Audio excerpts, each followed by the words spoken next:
오후에 하나님 말씀, 우리 요한복음 14장 이제 두 번째 시간입니다. 지난 시간에 이제 예수님께서 이제 자신이 길이요, 진리요, 생명이다 이렇게 절대적인 선언을 하셨죠, 그렇죠? 네. 자, 그 뒤에 있는 내용들을 이제 볼 텐데, 자 먼저 7절부터 11절 보겠습니다. 만일 너희가 나를 알았더라면 나의 아버지도 알았으리라. 이제는 너희가 그분을 알고 또 보았느니라고 하시니. 빌립이 주께 말씀드리기를 주여 아버지를 우리에게 보여주소서 그러면 만족하겠나이다라고 하니라. 예수께서 그에게 말씀하시기를 빌립아 내가 너희와 그처럼 오랜 시간을 있었는데 내가 나를 모르겠느냐? 나를 본 자는 아버지를 보았느니라. 그런데 어찌하여 아버지를 보여주소서라고 말하느냐? 너는 내가 아버지 안에 있고 또 아버지께서 내 안에 계시는 것을 믿지 아니하느냐? 내가 너에게 하는 말들은 내 스스로 하는 것이 아니라 내 안에 거하시는 아버지께서 그 일들을 하시는 것이라. 내가 아버지 안에 있고 또 아버지께서 내 안에 계시는 것을 믿으라. 그리하지 못하겠거든 행한 그 일들을 보고 나를 믿으라. 이렇게 말씀을 하시죠. 여러분 지금 이 본문에서 그냥 한 가지 핵심적인 진리를 여러분 바로 이해할 수 있습니다.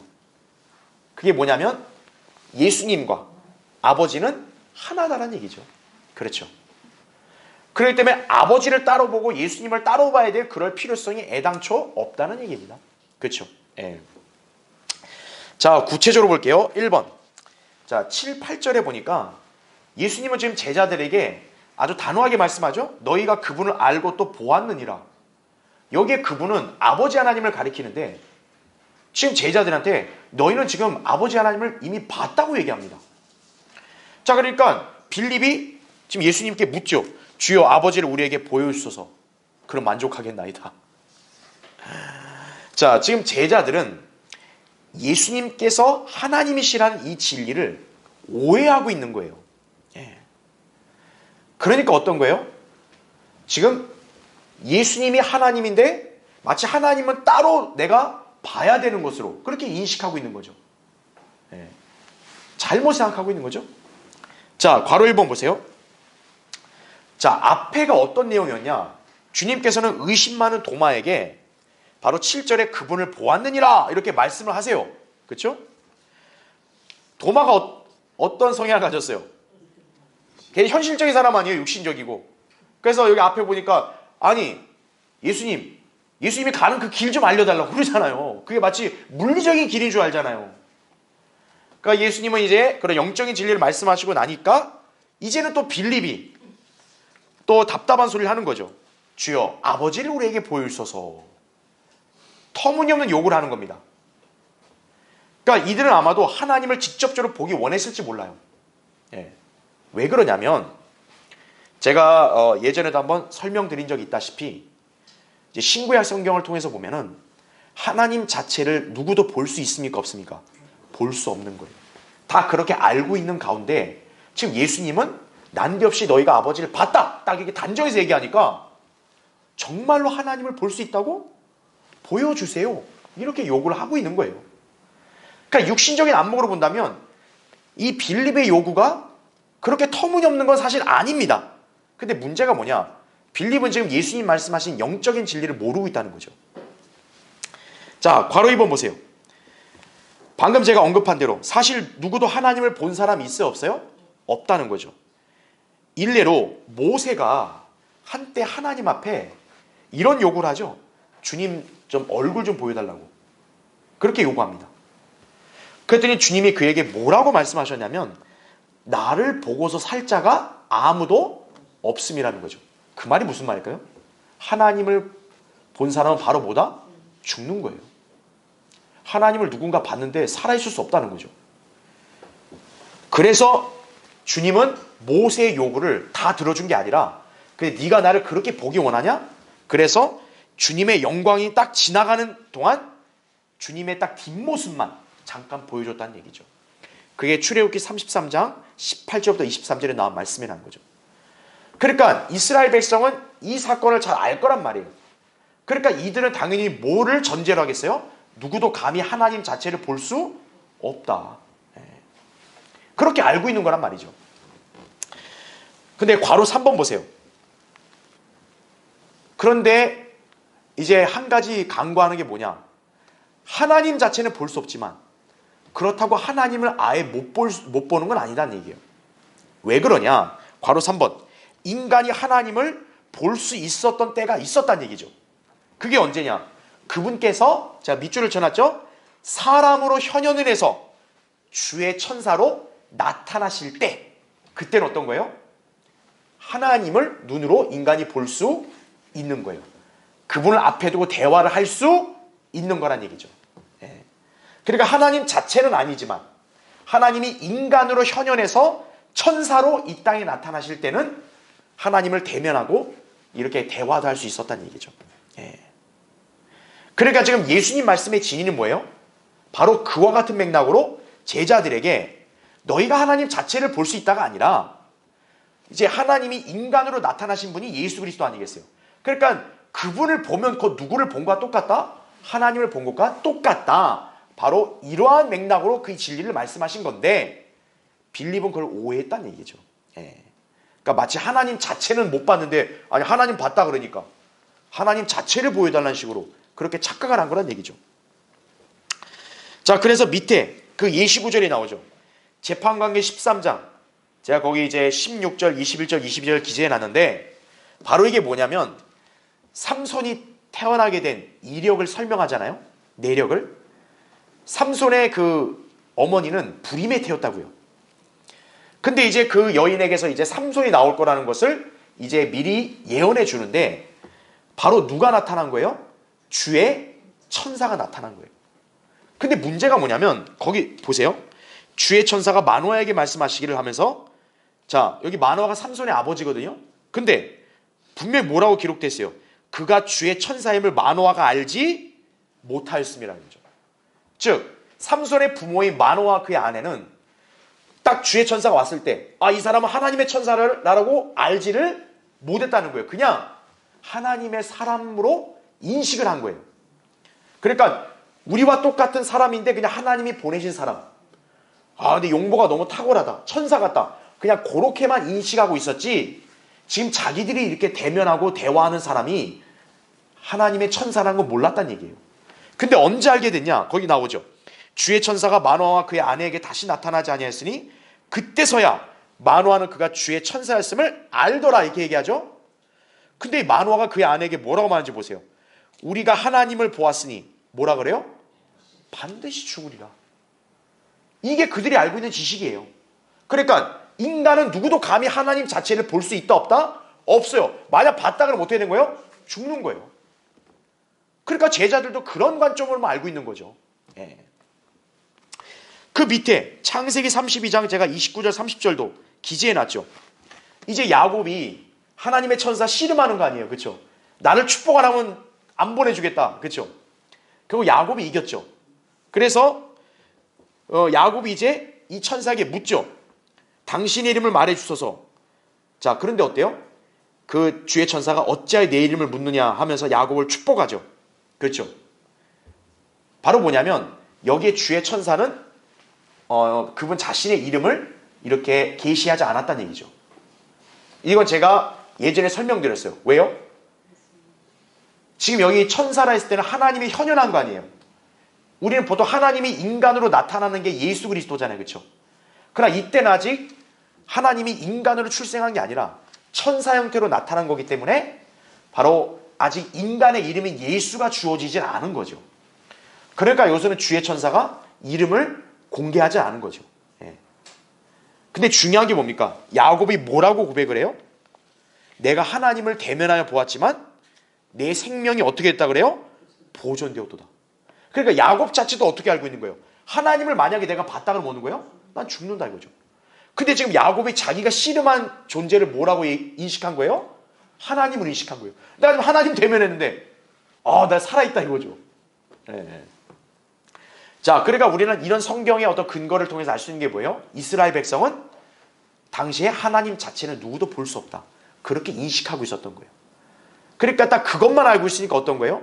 지금 예수님이 너희가 아버지 하나님을 봤다. 딱 이렇게 단정하니까 이들이 이거를 약간 이해를 못한 거예요. 오해한 거죠. 그러니까 우리는 보면 죽는 거라는데 아버지를 봤다 그러는데 우리가 언제 봤지? 보여주세요. 이렇게 얘기하는 거예요.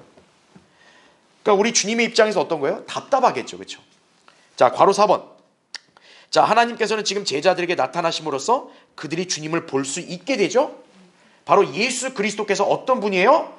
육신으로 나타나신 하나님이시다라는 거죠. 디모데서 3장 16절에. 그렇죠?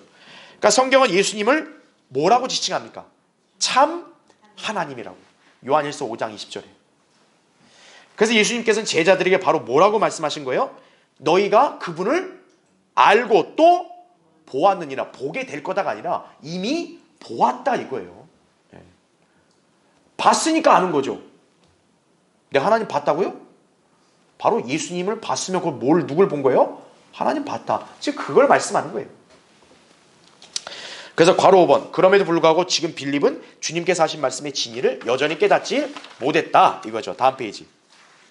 그러니까 어떤 거예요? 빌립은 지금 예수님이 아버지를 보았다고 얘기하니까 그 예수님 말씀하신 바로 하나님이 육신으로 나타날 때 본 것, 그 관점으로 말씀한 건데 빌립은 그걸 오해한 거죠. 하나님 자체를 봤다고 이렇게 오해한 거죠. 그러니까 자기는 그런 적이 없으니까 그럼 하나님 보여주세요. 이렇게 욕을 한 거예요.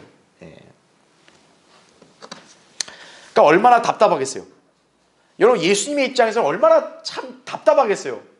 지금 예수님은 거의 3년 반 가까이 제자들과 이렇게 생활했잖아요. 그분이 하나님의 아들이시고 하나님이라는 것을 여러 차례 설교도 하시고 가르치시고 직접 그들이 눈앞에서 봤잖아요. 그들의 눈앞에 바로 누가 있는 거예요? 하나님이 육신으로 나타나 있잖아요. 바로 자기 눈앞에 하나님이 있는데도 뭐라 그래요? 하나님 좀 보여주세요. 그러니까 믿음이 없으면 어떤 겁니까? 참 답답한 거예요. 그렇죠? 자, 2번 보십시오. 그래서 9절에 자, 우리 주님이 이렇게 말씀하죠. 빌립아, 내가 너희와 그처럼 오랜 시간을 있었는데 내가 나를 모르겠느냐? 바로 이거죠. 그래서 보세요. 나를 본 자는 누구를 봤다? 아버지를 보았느니라. 그런데 어찌하여 아버지를 보여주소서라고 말하느냐? 이거죠.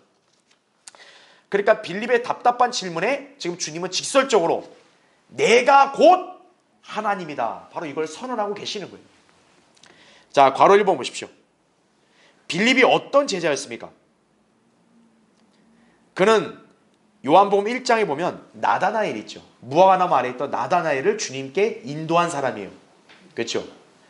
자, 우리가 1장을 배웠을 때 그런 장면 한번 떠올려 보세요. 이 빌립이 지금 무화과나무 아래에 있는 나다나엘한테 가서 예수님을 증거했죠. 처음에 나다나엘은 나사렛에서 누가 좋은 게 사람이 나타나겠냐. 결국 빌립이 인도해 왔죠. 예수님께. 그 나다나엘이 예수님이 자기를 무화과나무 아래에 있는 걸 예전부터 봤다고 얘기하니까 뭐라고 고백했어요? 주는 하나님의 아들이시오. 주는 이스라엘의 왕이시니이다. 나다나엘이 그렇게 고백을 하죠. 자, 그 나다나엘을 인도한 빌립이 옆에서 들었겠어요? 안 들었겠어요? 들었죠. 그럼 빌립의 입장에서는 예수님은 곧 하나님의 아들이라는 걸 당연히 알아야 되는 거예요. 그리고 어떤 일이 또 있었습니까? 요한복음 6장에 보면 5,000명 먹이신 사건에도 예수님이 제자들을 시험하려고 하필이면 누구에게 질문했냐? 빌립에게 질문했죠. 뭐라고요?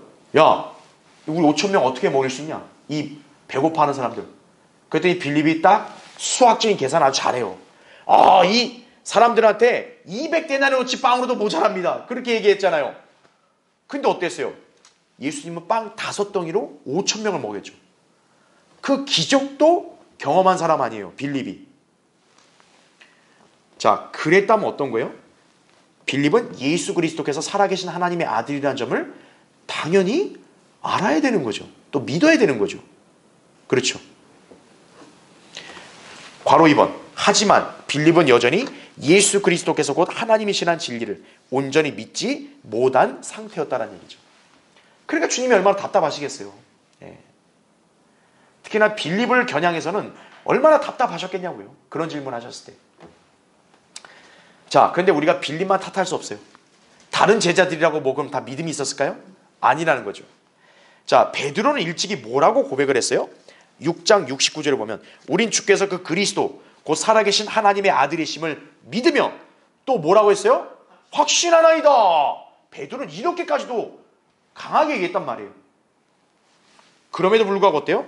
그들은 여전히 주 예수 그리스도를 확실하게 믿지 못하고 있었던 것이 틀림없다라는 거죠. 그러니까 예수님이고 하나님이니까 그분을 봤으면 아버지를 봤단 말에 아멘이 나와야 되는데 그게 아니라 우리가 언제 하나님을 봤습니까? 이렇게 묻는 거예요. 그렇죠? 자, 괄호 3번. 그래서 예수님께서 7절에 9절이죠. 내가 너희와 그처럼 오랜 시간에 있었는데 내가 나를 모르겠느냐고 답답해 하시면서 나를 본 자는 아버지를 보았느니라. 이렇게 확증을 해주시는 거죠. 자, 그 이유가 왜 그렇습니까? 제가 밑줄을 쳐놨죠. 요한복음 1장 18절에는 아무도 어느 때나 하나님을 본 사람이 어때요? 없다고 나와요. 근데 아버지의 품 안에 계신 누구? 독생자. 그가 하나님을 분명히 밝히셨느니라. 제가 이건 예전에 설명했죠. 이게 무슨 뜻이에요? 제가 아까 얘기한 그대로요. 인류 역사에서 어느 누구도 하나님 자체는 볼 수 있다 없다? 볼 수는 없어요. 그러니까 인간은 하나님 자체를 보지 못하니까 하나님을 어떻게 알고 믿을 수 있냐 이거예요. 근데 바로 뭡니까?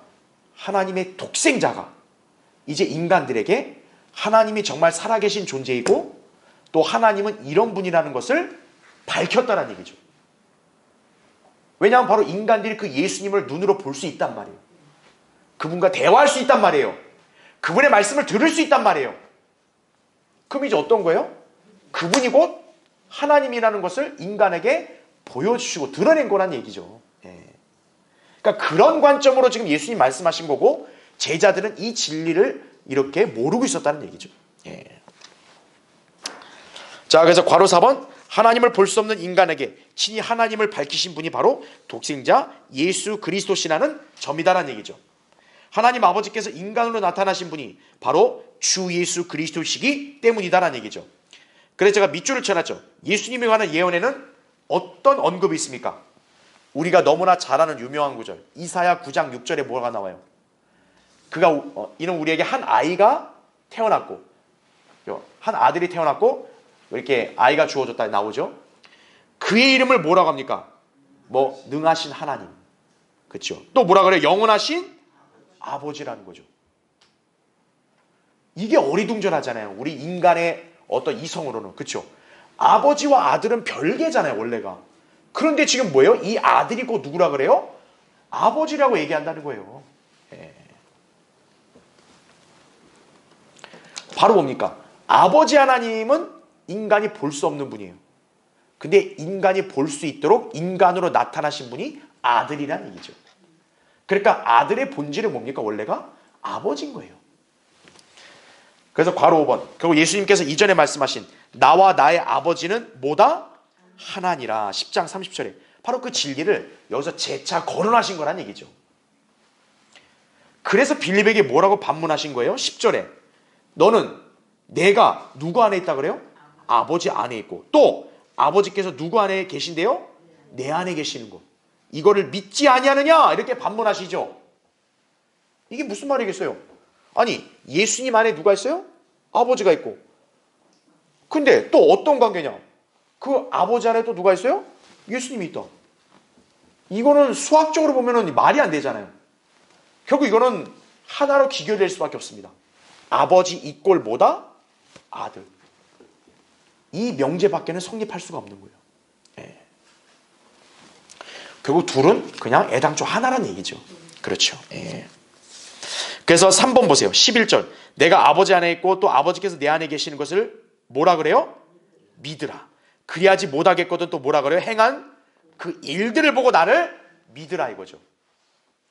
자, 예수 그리스도께서는 제자들에게 그분이 곧 하나님이심을 자신이 행한 그 일들을 보고 지금 믿으라고 촉구하시는 거예요. 그러니까 이건 한편으로 뭐를 지금 지적하고 있냐면 그들의 믿음 없음을 지적하는 거죠. 자, 우리 지금 그동안 14장 공부할 때 1절부터 주님이 지금 뭘 언급했냐면 너희가 하나님을 믿으니 나를 믿으라. 1절부터 믿으란 말이 나와요. 그러니까 14장은 믿으라는 단어가 자꾸 많이 나오는 거예요. 그런데 어때요? 제자들이 지금 연약하니까 예수님이 하신 말씀 그 자체를 못 믿는 거예요. 인간은 뭡니까? 항상 눈으로 자기가 보고 판단이 되면 믿는 존재잖아요. 그러니까 예수님은 오죽하면 뭐라고 얘기하냐. 니들 내 말을 그렇게 못 믿겠으면 내가 행한 이 일들, 이건 네 눈으로 보이지 않냐? 이거라도 보고 믿으라. 이렇게 지금 말씀하시는 거예요. 자, 그래서 괄호 1번. 주 예수 그리스도께서 믿음 없는 제자들에게 믿으라고 촉구하시면서 믿지 아니하느냐 10절에 호소하시듯 꾸짖기까지 하시고, 급기야는 뭡니까? 행한 그 일들을 보고 나를 믿으라. 이렇게 말씀하시기까지 하는 거죠. 괄호 2번 보세요. 문제가 뭘까요? 제가 밑줄을 쳐놨습니다. 이게 굉장히 중요한 거예요. 이거는 우리가 제자들만 탓할 게 아니에요. 오늘날 이 땅에서는 많은 사람들 마찬가지예요. 왜 예수 그리스도를 믿지 못하느냐 이거예요. 그렇죠? 왜 예수 그리스도가 하나님의 아들이신 것을 제대로 믿지 못해서 구원받지 못하고 있느냐 이거예요. 그렇죠? 왜 바른 진리의 말씀을 분별하지 못하고 그것을 확실하게 믿지를 못하느냐 이거예요.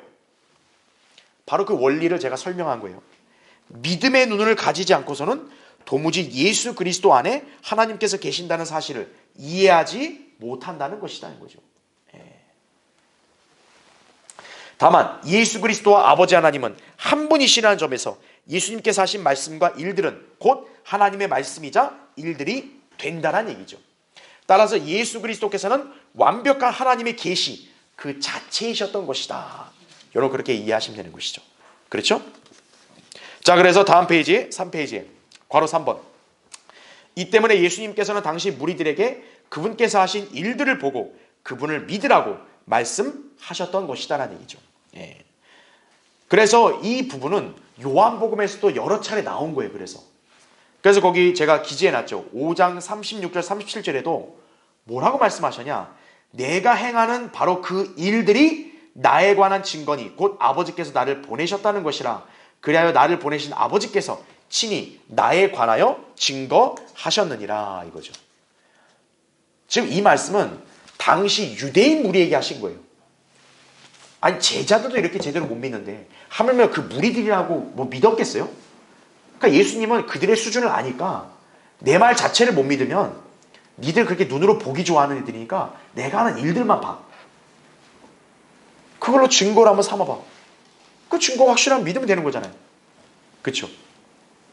자, 무리들을 그렇게 얘기한 거고 지금 예수님은 제자들에게는 그분이 하나님이라는 줄 못 믿으니까 내가 행한 일들을 그냥 보고 믿으라고 이렇게 얘기하는 거란 얘기죠. 예. 자, 이제 영원히 함께 하시는 예수 그리스도. 그래서 이제 예수님은 이제 12절부터 해가지고는 이제 그분이 곧 승천하시면 제자들 결 떠나는 거 아니겠어요? 그러니까 제자들은 그것 때문에 지금 굉장히 근심하고 슬퍼하고 있단 말이에요. 그들을 위로하기 위해서 뭡니까? 내가 떠나도 결코 너희들은 혼자가 아니다. 바로 그래서 누구를 이제 예수님이 증거하시냐면 성령님을 그래서 증거하시는 거예요. 예. 자, 이제 그 내용이 이제 나오는데 그건 이제 우리가 다음 시간에 볼 거고 오늘 일단 12절부터 여러분 거기 14절 한번 보세요. 자, 특히 이 본문은 여러분이 이거 잘 유의해서 봐야 됩니다. 자, 12절. 진실로 진실로 내가 너희에게 말하노니 나를 믿는 자는 내가 하는 일들을 할 것이요 또 이보다 더 큰 일들을 할 것이라. 이는 내가 나의 아버지께로 가기 때문이라. 또 너희가 내 이름으로 무엇이든지 구하면 내가 그것을 행하리니 이는 아버지로 아들 안에서 영광을 받으시게 하려는 것이라. 너희가 무엇이나 내 이름으로 구하면 내가 행하리라. 너희가 나를 사랑하면 나의 계명들을 지키라. 그랬죠. 자, 오늘 여기까지만 볼 건데 근데 우리가 이 짧은 구절을 공부할 때요 굉장히 주의해야 될 부분이 있어요. 자, 교환을 보세요. 1번에 자 12절을 보니까 지금 예수님이 제자들에게 약속을 하시는 게 있어요. 나를 믿는 자 이렇게 얘기하죠. 내가 하는 뭘 한대요? 일들을 할 것이요. 자, 우리에게 더 이게 눈여겨보게 하는 게 뭡니까? 이보다 뭐예요? 더 큰 일들을 할 것이라 이거예요.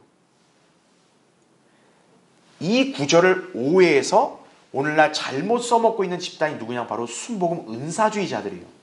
예. 자, 이 약속은 그리스도의 몸인 교회가 아니라 누구에게 적용됨을 유념하라고요? 사도들에게 적용됨을 유념하라죠. 예. 그래서 우리가 성경을 올바로 나눠야 될 필요가 있다는 거예요. 자, 요한복음이 분명 신약적인 진리가 가득한 책인 건 맞고 교회 시대 성도들에게 적용될 수 있는 여러 가지 진리들이 있는 건 맞아요.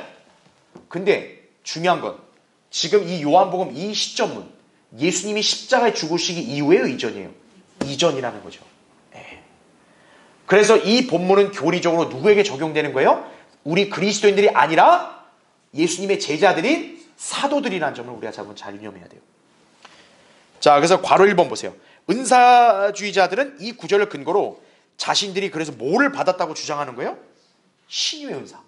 왜냐하면 여기 보니까 예수님이 하는 일들을 한다 그러니까 예수님이 이 땅에 있을 때 막 병 고치고 마귀 내쫓고 막 이런 거 하지 않았냐? 봐라, 나를 믿는 자는 똑같이 한다 그러지 않았냐?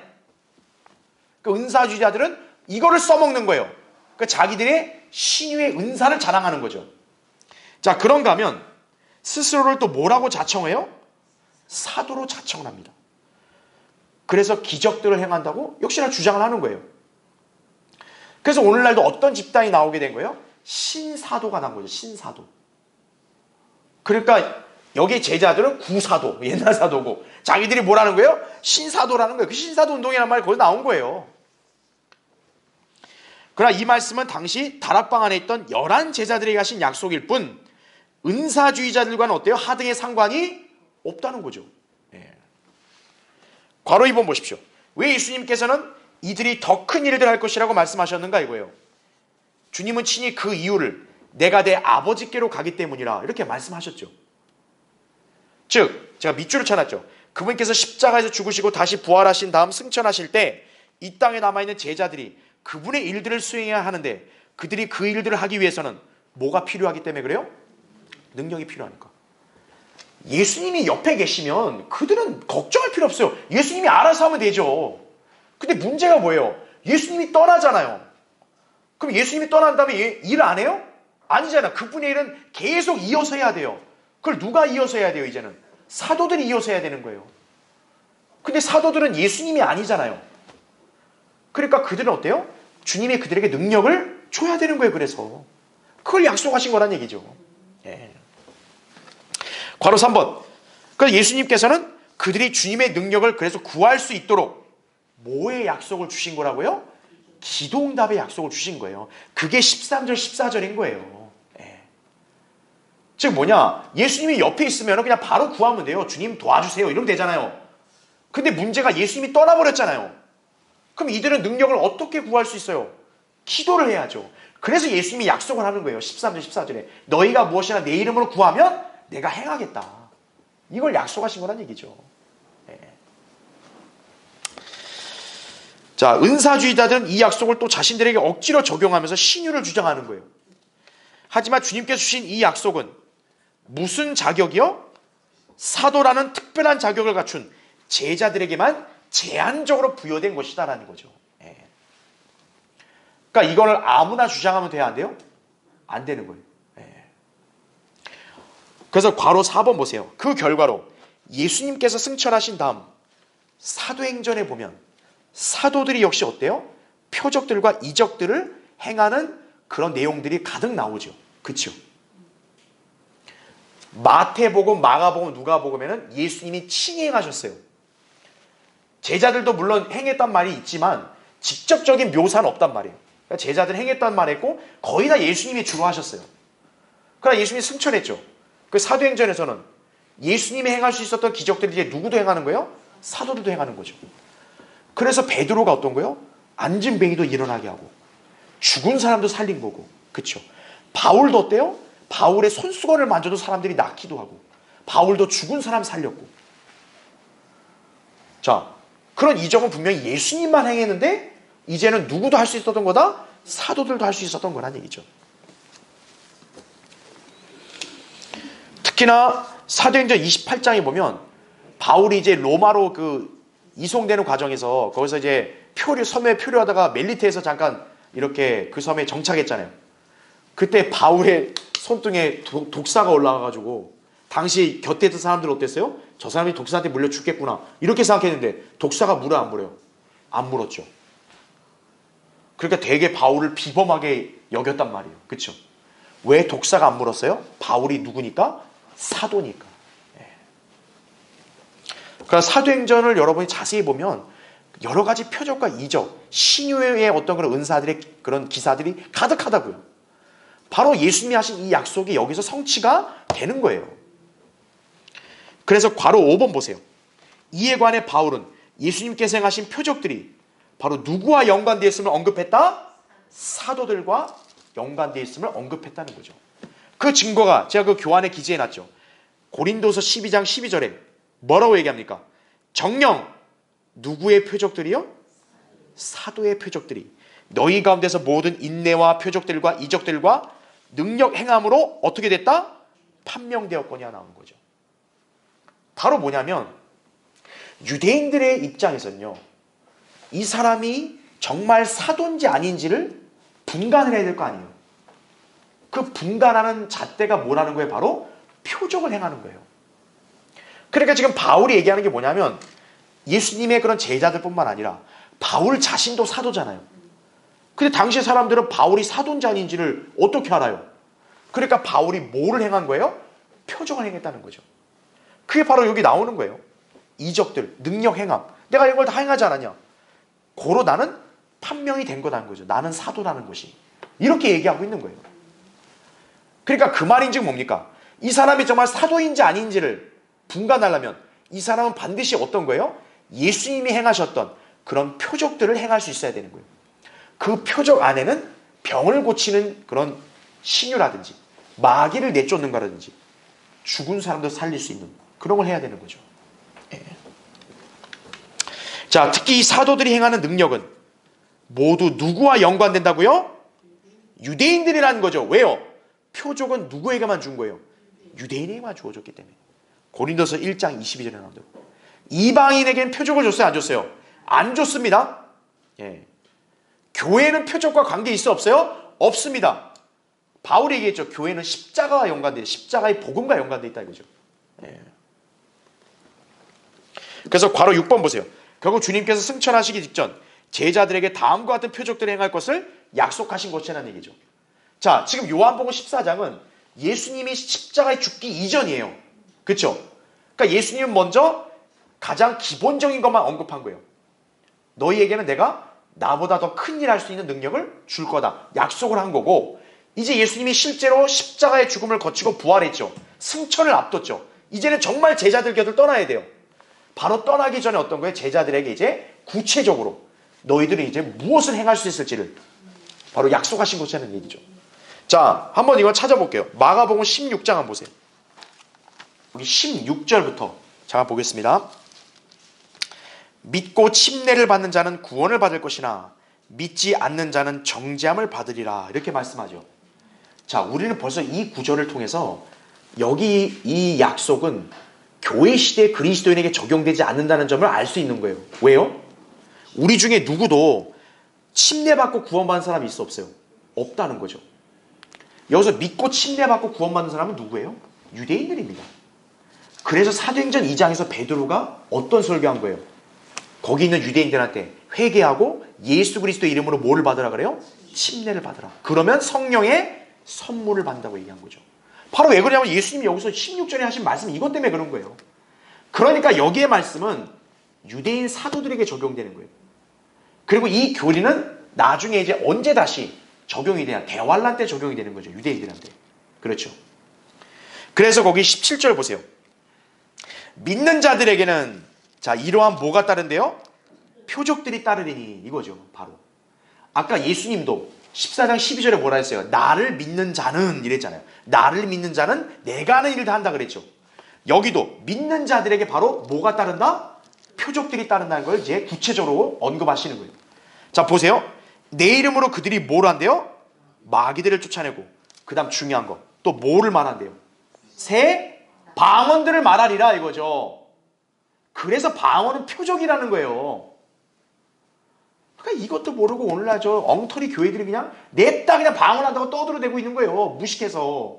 그렇죠? 그러니까 방언들을 말하는 게 여기에 나온다는 점을 잘 봐야 된다고요. 이건 지금 유대인 사도들에게 하신 약속이잖아요. 근데 보세요. 18절. 그들은 뭐를 집는 데요? 뱀들을 집을 것이요. 어떤 독을 마실지라도 결국 해를 입지 않을 것이며 병자에게 안수하면 그들이 회복되리라고 하시더라 이거죠. 이게 바로 사도들에게 하신 약속이라는 거죠. 그러니까 주님은 그 능력을 주신다는 거죠. 근데 오늘날 이 순복음 은사주의 이 사람들은 어떤 거예요? 여기서 뭐만 갖다 쓰냐? 마귀들을 쫓아내고 방언 말하고 그 다음 18절 끝에 병자에게 안수가 회복된다. 이것만 딱 갖다 쓰죠. 만약에 그들이 정말 사도고 정말 그들이 은사가 있다면 여기 나온 대로 뱀들을 집어해줘. 바울은 어땠어요? 뱀이 자기 등에 왔어도 안 물렸죠. 또 어떤 독을 마실지라도 해를 입지 않을 것이고 그랬죠. 그럼 이것도 할 수 있어야죠. 요거는 싹 빼는 거예요. 싹 빼고 마귀 내쫓고 병자에게 안수하고 치유되고 요것만 딱 갖다 쓰는 거예요. 얼마나 교묘합니까? 그렇죠? 그래서 잘못됐다는 거예요. 적용을 잘못 짚은 거고 그리고 적용할 거면 다 적용해야지 왜 이걸 빼냐 이거에 자기한테 불리한 거는. 독사들도 과감하게 집어보라 이거예요. 사도면. 그걸 안 하죠. 우리가 그걸 따지면 뭐라 그러는지 아세요? 주의 종을 시험하지 마시라고 이런 소리 하고 있는 거예요. 그 은사주의 그 목사들 부흥사들한테 다 물어보세요. 자꾸 이렇게 따지면은 하나님의 종을 시험하시면 안 됩니다. 막 이렇게 그런 헛소리하고 앉아 있는 거예요. 자기들이 말빨이 딸리니까 그런 소리 하는 거예요. 그러니까 여러분 정확히 알고 있어야 한다 이거죠. 그렇죠? 자, 다시 이제 요한복음 14장으로 넘어오시고요. 자, 다음 페이지 4페이지 보십시오.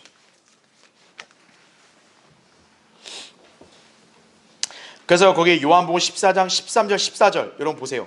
너희가 내 이름으로 무엇인지 구하면 내가 그것을 행하리니 이는 아버지로 아들 안에서 영광을 받으시게 하려는 것이라. 너희가 무엇이나 내 이름으로 구하면 내가 행하리라. 이렇게 말씀하죠. 그렇죠? 그러니까 이 말씀은 앞선 사도들에게 주신 약속의 연장성상에 있다고 제가 말씀드리는 거예요. 제자들은 능력을 받아야 예수님이 하신 일보다 더 큰 기적을 행할 수 있죠. 근데 그 기적을 어떻게 하는 거예요? 기도로 예수 그리스도 이름으로 구하면 해주시겠다. 이걸 약속한 거예요. 자, 괄호 1번 보십시오. 은사주의자들은 예수 그리스도께서 사도들에게 이런 약속을 하셨다는 사실을 부인하기 어렵게 됐죠.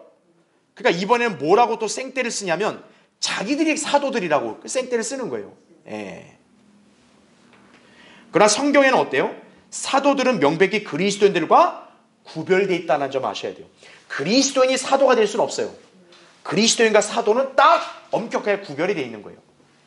그 예시 증거가 뭐냐? 그 밑에 보세요. 에베소 4장 11절에 뭐라고 얘기합니까? 그가 어떤 사람들은 뭐라 그래요? 사도로. 어떤 사람들은 뭐라 그래요? 선지자로. 어떤 사람들은 복음 전도자. 어떤 사람들은 목사와 교사로 주셨으니 이렇게 나오죠. 또 밑에 고린도서 12장 28절에 보면 하나님께서 교회 안에 몇을 세우셨으니 첫째가 누구라고요? 사도들이요. 둘째는 누구예요? 선지자들이요. 셋째가 교사들이요.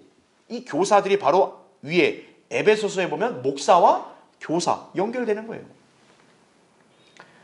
근데 소위 이 덜 떨어진 목사들은 자기들이 사도라고 또 우기잖아요. 이게 딱 구별되어 있는 거예요. 자, 괄호 2번 보십시오. 성경에서 사도들이 최초로 선정된 것은 마태복음 10장에서부터였죠. 자, 예수님께서 12를 선택하시고 그들을 보냈죠. 그러면서 그들에게 뭐라고 명령했냐? 10장 8절에 보면 병든 자들을 고쳐주고 문둥병 자들을 깨끗게 하며 죽은 자들을 살리고 마귀들을 내어 쫓으라 이거죠.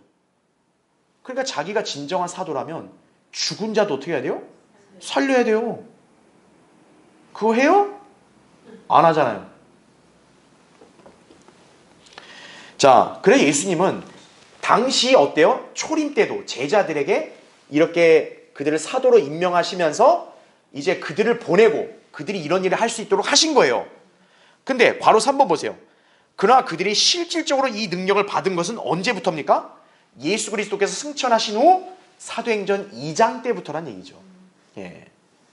왜냐하면 아직 이 당시에는 사도라는 이런 특별한 지위가 구체적으로 적용되는 건 아니에요. 왜? 예수님이 계시니까 이 땅에. 근데 어때요? 예수님이 승천하기 전에 이제 어때요? 너희를 세상에 보낸다 그러잖아요. 이제는 그분이 아예 이 세상에 없으니까 그분을 대신하는 거죠. 그래서 이제 그분이 승천하시고 누가 내려옵니까? 성령께서 사도행전 2장에 내려오죠. 그때부터 이들이 어떤 거예요? 이제 사도라는 그런 은사를 받고 이제는 본격적으로 능력을 행한 거란 얘기죠. 그래서 누가복음 24장 49절에는 주님이 그들에게 뭐라고 당부했냐면 너희들이 무슨 뭐 이렇게 막 안절부절 못하고 막 그냥 뭐 어디 가서 기도해야 되고 이게 아니라 높은 곳으로부터 능력을 입을 때까지 뭐라 그랬어요? 예루살렘 도성에서 기다리라 이거예요. 기다리라. 다른 쓸데없는 일 할 필요 없다 이거예요. 높은 곳으로부터 그러니까 하늘로부터 성령이 오실 때까지 기다려라 이거죠. 그러니까 그들이 다락방에서 어땠어요? 기도하던 중에 오순절이 되니까 성령이 강림을 했죠. 그래서 그들이 비로소 사도라는 은사를 받은 것이죠. 그래서 괄호 4번 보세요. 여기서 은사들이라면 뭡니까? 사도나 선지자와 같은 사람이 되는 능력을 말한다는 얘기죠. 그래서 제가 밑줄 친 거 보세요. 사도행전 1장부터 10장까지는 하나님께서는 교회를 형성해가는 데 있어서 먼저 누구를 기초로 세웠다고요? 사도들을 기초로 세우셨다 이거죠. 그들은 교회가 형성되고 신약 성경이 완성되기까지 필요한 일꾼들이었다는 사실이죠. 근데 이제 괄호 5번 보세요. 그들이 임무를 성공적으로 마치자 그 다음에는 이제 누가 그 사역이 이게 바통을 받은 거예요? 선지자 그리고 복음 전도자 그 다음 마침내 목사와 교사로 이어지는 거죠. 그리스도의 몸인 교회가 형성되고 교회 시대가 정착되어 가자 사도들의 사역은 이제 어떻게 됐어요? 종료되기에 이른다는 거죠. 자, 사도의 사역이 종료된 증거가 뭐냐? 바울이 더 이상 표적으로 행할 수 있다 없다? 없는 거예요. 자기 생애 말년에. 그 예가 뭐냐? 디모데전서 5장 23절에 보니까 자기가 사랑하는 디모데 있죠. 디모데가 위장병을 앓고 있었거든요. 그럼 사도라면 치유하면 되잖아요. 치유를 해요, 못해요? 못하니까 바울이 뭐라 그러냐? 처방전으로 포도주 좀 마셔라. 이 얘기한 거예요. 또 디모데후 4장 20절에 보면 트로피모. 바울은 지금 자기가 함께 사역할 수 있는 사람이 지금 급한 와중인데도 이 트로피모를 데려올 수 없었어요. 왜? 아파서. 그러니까 바울이 뭐라 얘기했냐? 아파서 남겨뒀다고 그래요. 아니 바울 정도면 고치는 거 그냥 일도 아닐 텐데 못 고친다는 거죠. 왜입니까? 사도로서의 사역이 끝났기 때문에.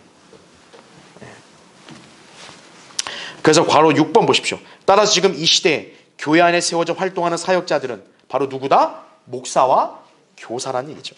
이들은 하나님의 말씀을 가르치고 선포하는 사역자들이지 기적을 행하는 사도들이 아니다라는 얘기죠. 그래서 목사와 교사는 하나님 말씀을 가르치고 설교하는 일꾼이지 이렇게 사도처럼 무슨 어떤 기적을 행하는 사람들이 아니라는 얘기죠. 그래서 제가 밑줄을 쳐놨죠. 그러므로 신약 성도들이 예수 그리스도께서 당시 행하신 표적이나 그보다 더 큰 기적들을 행할 수 있다거나 예수 이름으로 기도하면 하면 만사형통이라고 오해서는 안 된다는 얘기죠. 자, 그러니까 잠깐 한번 볼게요. 그래서 자, 그리스도의 몸인 교회는 예수님의 십자가의 죽으심으로 탄생하는 거죠. 그렇죠? 자, 그렇다면 십자가 갈보리 여기 이제 구속사역이 이루어졌기 때문에 사실 여기부터 뭡니까? 이미 교회는 이제 형성되기 시작하는 거예요. 자, 근데 예수님 십자가 사건 바로 직후에 이방인들이 그분을 알아요, 몰라요? 모르죠. 당시 그 예수님을 믿은 사람들은 오로지 제자들밖에 없다고요. 그러니까 어떤 겁니까? 이 그리스도의 몸인 교회를 형성하려면 믿는 자들이 들어와야 돼요. 그럼 우선적으로 누가 먼저 들어왔겠어? 당연히 제자들, 사도들이죠. 그래서 이 교회 시대는 뭡니까? 누가 먼저 등장을 하는 거예요?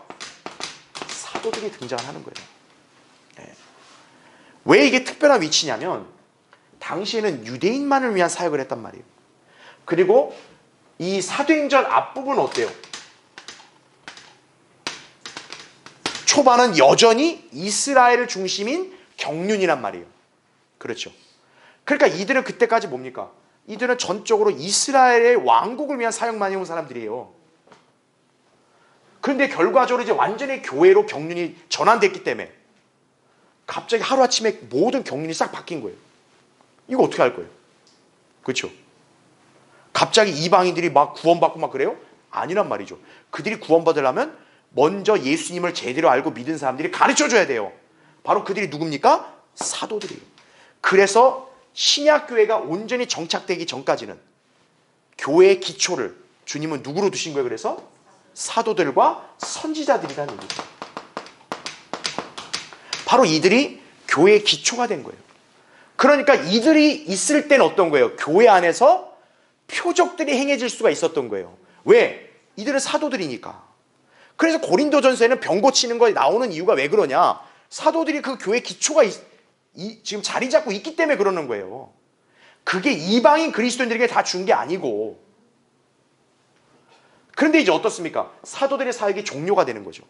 아까 얘기했던 바울의 말년 때 사도의 그런 능력이 사라진 거예요. 그래서 이제 어때요? 사도들에서 누구로 이어져요? 선지자로 이어지는 거죠. 더 이상 이제 그런 표적이 필요 없는 거죠. 아예. 그 다음에 선지자에서 누구로 이어지는 거예요? 복음 전도자. 왜? 선지자가 있어야 되는 것은 아직 이때는 성경이 완성이 안 됐죠. 신약 성경이. 왜냐하면 사도 요한이 계시록을 다 기록해야 성경이 완성되는 거 아니에요. 그러니까 그때까지는 어때요? 성경이라는 게 없어요. 완전한 성경이. 그러니까 하나님은 누구에게 계시해 줘야 돼요? 선지자한테 계시해 줘야 돼요. 그래서 선지자가 있었던 거예요. 근데 이제 여기서 어떤 거예요? 아예 성경이 나와버렸죠. 그러니까 이제는 어떻게 해야 돼요? 복음 전도자. 이제는 하나님 말씀, 복음을 전하는 사람들이 활동을 많이 해야죠. 그래서 복음 전도자가 나온 거예요. 그 다음에 복음 전도자 끝으로 뭡니까? 목사와 교사라고요. 예. 그래서 지금 현재 이 신약 교회 시대는 은사들의 주축이 누굽니까? 목사와 교사라고요.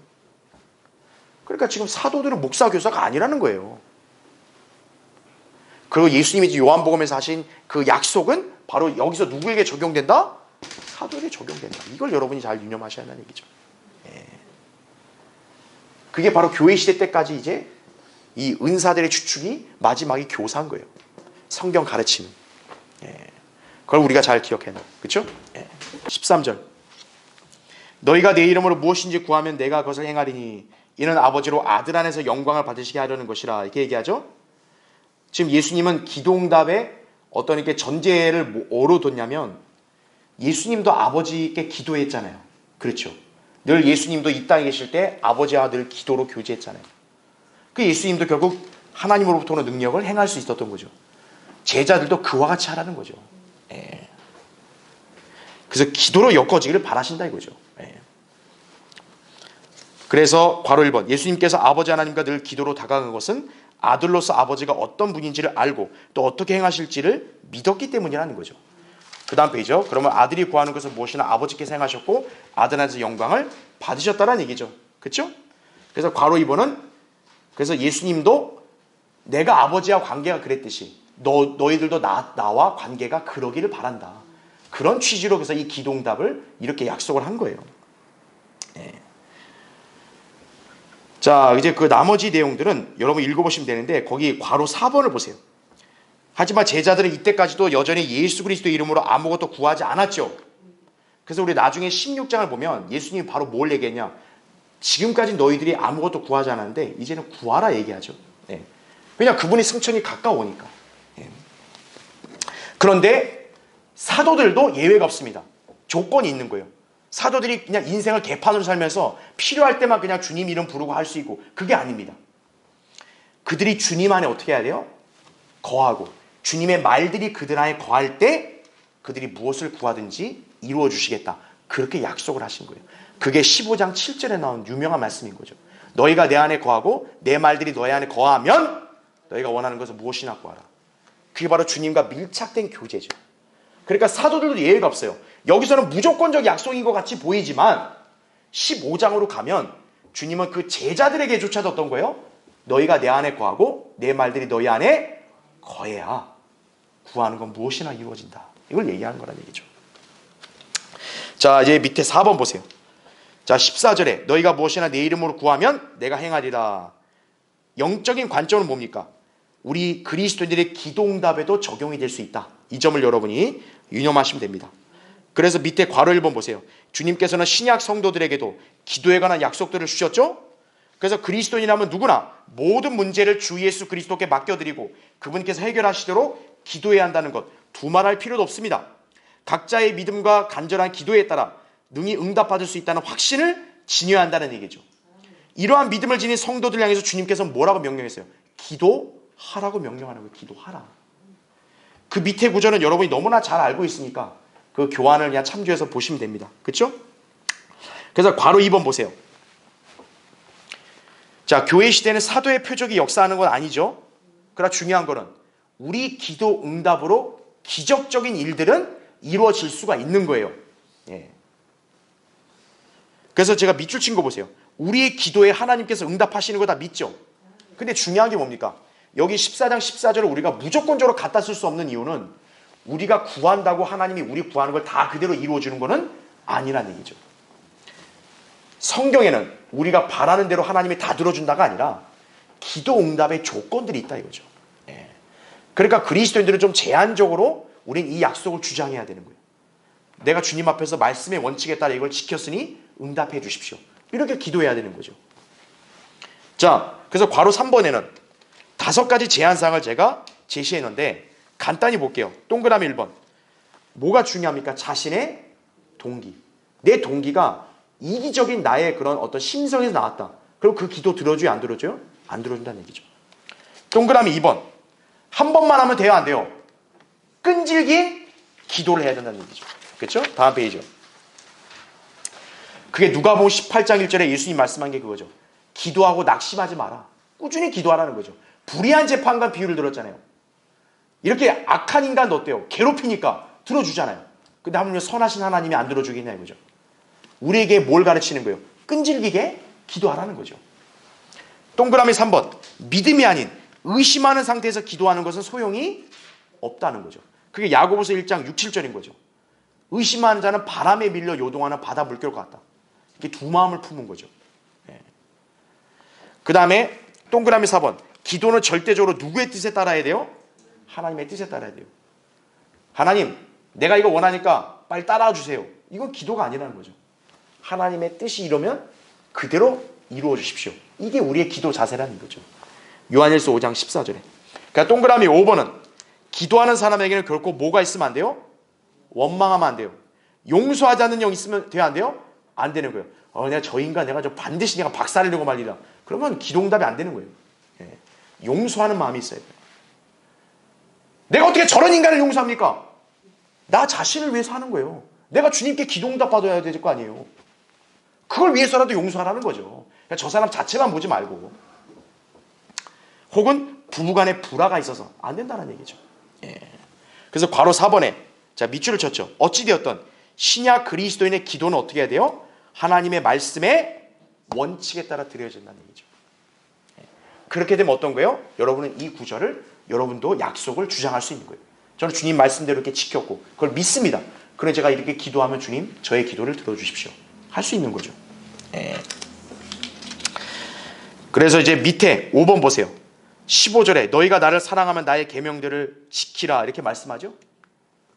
그러니까 우리가 당신이 주님 사랑하는 증거가 뭐예요? 아 주님 사랑해요 이렇게 입으로 말한다고 되는 게 아니라는 거죠. 정말로 주님을 사랑한다면 그 증거가 뭔 거예요? 말씀을 지키는 거란 얘기죠. 그 제가 교환에도 정리해놨죠. 여기 괄호 1번에 나의 계명들은 10계명이 아니라 그랬죠. 예수님께서 친히 언급하신 대로 내 말들 곧 하나님의 말씀들을 지칭한다는 얘기죠. 그게 이제 우리가 다음 시간에 볼 21절, 23절, 24절인 거예요. 그래서 괄호 2번 보시면 밑줄 친 것만 볼게요. 주님을 믿지 않는 자들은 그분의 이름으로 구하겠어요? 안 하죠. 그분을 사랑하겠어요? 아버지의 말씀도 지키지 않는다는 얘기죠. 예. 그러니까 오늘날 이 땅에도요. 입으로만 하나님 사랑한다 믿는다는 사람들 그걸 우리가 고지고대로 믿으면 안 되는 거예요. 정말로 믿는다면 증거가 뭐예요? 그 사람이 하나님의 말씀을 존중하고 지키려고 하느냐 이거죠. 성경이 변개됐다. 말씀이 훼손됐다는 거에 대해서 무덤덤하다. 그런 사람은 하나님 사랑하는 게 아니라는 얘기죠. 그렇죠? 자, 다음 시간에 또 이어서 공부하도록 하겠습니다.